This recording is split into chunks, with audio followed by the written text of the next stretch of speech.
आज हमारे हाथ जो रिसर्च लगी है वो भगत सिंह पर है। और ये कमाल की है क्योंकि ये सिर्फ उनकी शहादत पर नहीं है। बिल्कुल। हमारा मिशन है, मतलब उस मशहूर हैट वाली तस्वीर के पीछे झांकना और भगत सिंह को एक गंभीर विचारक, एक समाजवादी और एक तर्कवादी के तौर पर समझना। हाँ, उनके विचारों की गहराई में उतरना। तो चलिए इसे खोलकर देखते हैं।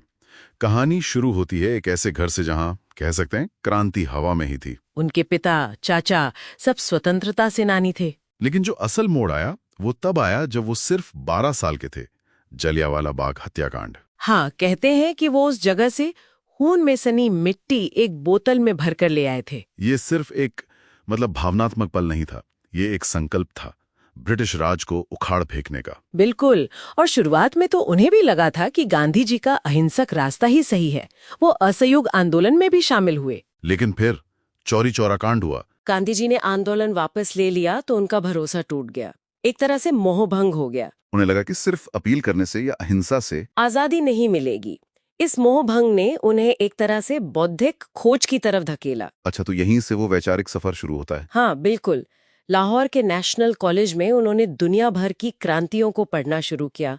मार्क्स और लेनिन को पढ़ा। तो उनका झुकाव अराजकतावाद से वैज्ञानिक समाजवाद की ओर हुआ। हाँ, वो सिर्फ सरकार बदलने से आगे की सोचने लगे। वो उस पूरे सिस्टम को समझना चाहते थे जो शोषण पर आधारित था। और ये बदलाव उनके संगठन के नाम में भी दिखता है ना। सही बात है। 1928 में उन्होंने हिंदुस्तान रिपब्लिकन एसोसिएशन के नाम में सोशलिस्ट शब्द जोड़ा। तो ये HSRA बन गया। जी, और ये सिर्फ एक नाम का बदलाव नहीं था। ये एक ऐलान था। बिल्कुल। ये ऐलान था कि लक्ष्य सिर्फ सत्ता का हस्तांतरण नहीं, बल्कि शोषण की पूरी व्यवस्था का अंत करना है। और उनके एक्शन वो इसी विचारधारा का प्रचार थे। लाला लाजपत राय की मौत का बदला लेने के लिए सैंडर्स की हत्या की गई। हाँ। लेकिन सेंट्रल असेंबली बम कांड, यहां बात वाकई दिलचस्प हो जाती है। बहुत दिलचस्प, क्योंकि उनका उद्देश्य किसी को मारना था ही नहीं। बम कम तीव्रता वाले थे और खाली जगह पर फेंके गए थे। और साथ में वो पर्चे फेंके गए जिन पर लिखा था, बहरों को सुनाने के लिए आवाज बहुत ऊंची होनी चाहिए। वो भागे नहीं, उन्होंने नारे लगाते हुए गिरफ्तारी दी। हाँ, क्योंकि उनका असली प्लान तो अदालत को अपनी विचारधारा के प्रचार का मंच बनाना था। और जेल में उनका एक और ही दौर शुरू हुआ।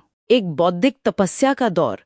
उन्होंने राजनीतिक कैदियों के अधिकारों के लिए वो ऐतिहासिक भूख हड़ताल की 63 दिनों की, जिसमें जतिन दास शहीद हो गए। जी, और इसी दौरान उन्होंने अपना शायद सबसे महत्वपूर्ण निबंध लिखा, मैं नास्तिक क्यों हूं। हाँ, और इसमें उन्होंने तर्क दिया कि अगर ईश्वर सर्वशक्तिमान है तो दुनिया में इतना दुख और शोषण क्यों है। तो ये सिर्फ ईश्वर को नकारना नहीं था। नहीं, इसके पीछे एक गहरी राजनीतिक दलील थी। उन्होंने धर्म को शोषितों के लिए एक अफीम की तरह माना जो उन्हें विद्रोह करने से रोकता है। उन्होंने जाति व्यवस्था को श्रमिकों का विभाजन कहा था। बिल्कुल। और सांप्रदायिकता का इलाज वर्ग चेतना में बताया कि असली लड़ाई अमीर और गरीब के बीच है, हिंदू और मुसलमान के बीच नहीं। और फिर 23 मार्च 1931, फांसी से कुछ पल पहले वो लेनिन की जीवनी पढ़ रहे थे। हाँ, कहते हैं जब जेल अधिकारी ने उन्हें चलने को कहा तो उन्होंने जवाब दिया, ठहरो, एक क्रांतिकारी दूसरे क्रांतिकारी से मिल रहा है। और फिर इनकलाब जिंदाबाद के नारे लगाते हुए फांसी पर झूल गए। उनकी विरासत सिर्फ शहादत की नहीं है, बल्कि उनके विचारों की है। जैसा कि उन्होंने खुद कहा था, वे मुझे मार सकते हैं लेकिन वे मेरे विचारों को नहीं मार सकते। एग्जैक्टली। उनका समाजवाद, उनकी धर्मनिरपेक्षता और तर्कशीलता का दर्शन आज भी उतना ही प्रासंगिक है। भगत सिंह ने कहा था कि गोरे अंग्रेजों की जगह भूरे अंग्रेजों का आना आजादी नहीं है। ये एक विचार छोड़ जाता है। हाँ। उन्होंने जिस शोषण मुक्त और समतामूलक समाज की कल्पना की थी, क्या उस दृष्टिकोण से उनकी क्रांति आज भी अधूरी